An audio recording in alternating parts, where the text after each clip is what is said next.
If you had the most fertile land on the planet, why would you spend billions importing food? That's exactly what Africa's been doing for decades. But now something is changing. Across the continent, farmers are skipping middlemen, exporting goods directly, and turning local crops into high-value brands stamped Made in Africa.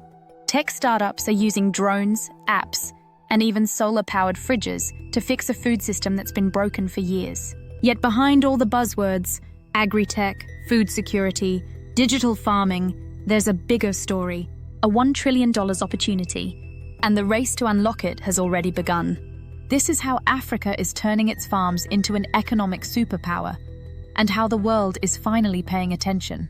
For decades, Africa's agricultural identity was one of paradox. Despite having more than 60% of the world's uncultivated arable land and a climate suitable for year-round production, the continent remained one of the largest food importers on Earth, spending over $40 billion a year on products it could grow itself.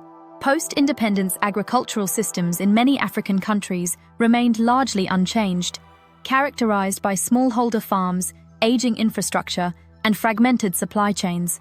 And while the rest of the world embraced industrial-scale agribusiness, Africa remained stuck in a cycle of low productivity and post-harvest losses, with up to 40% of food wasted before it ever reached a plate.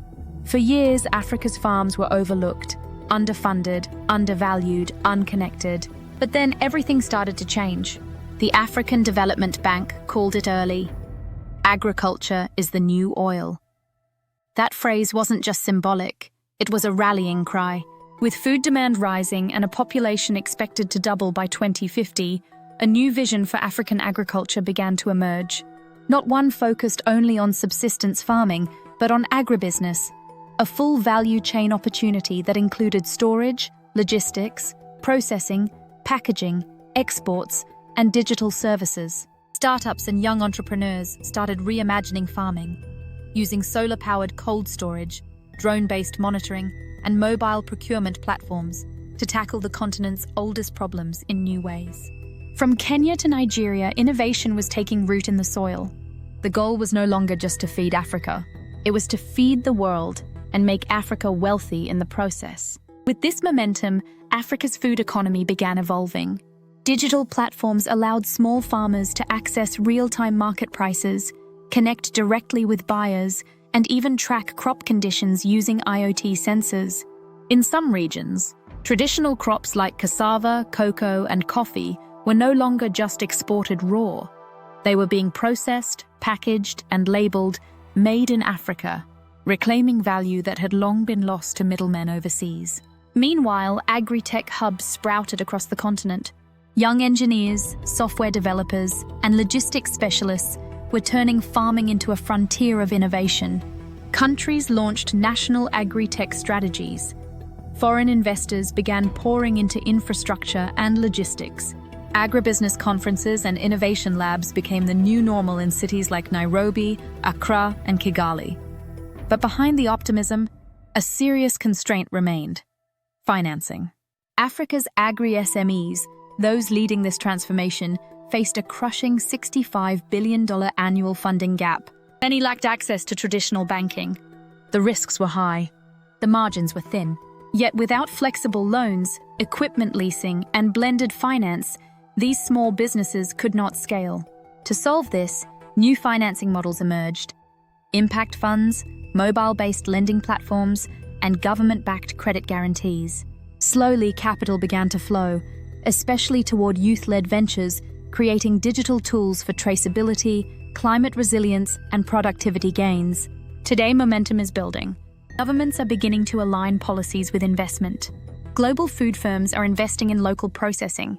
Digital platforms are unlocking scale like never before.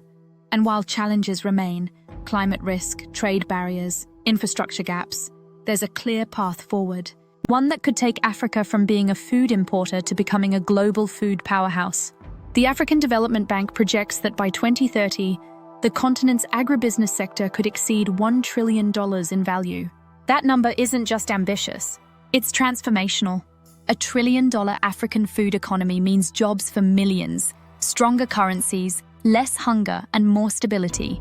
It means shifting global power, as Africa goes from being a passive consumer of imported goods to a self-sufficient, export-driven continent. And perhaps most importantly, it means African farmers, long undervalued, can finally take their place at the heart of a thriving modern economy. Africa's journey from missed opportunity to agricultural powerhouse is still unfolding. The seeds have been planted through innovation, bold policies, and a new generation of agri-entrepreneurs. But whether this vision becomes reality will depend on one thing: coordinated action across governments, investors, innovators, and farmers. Because if it happens, Africa won't just feed itself. It will help feed the world. Follow at Spotlight in Africa for more stories on how Africa is shaping its economic future.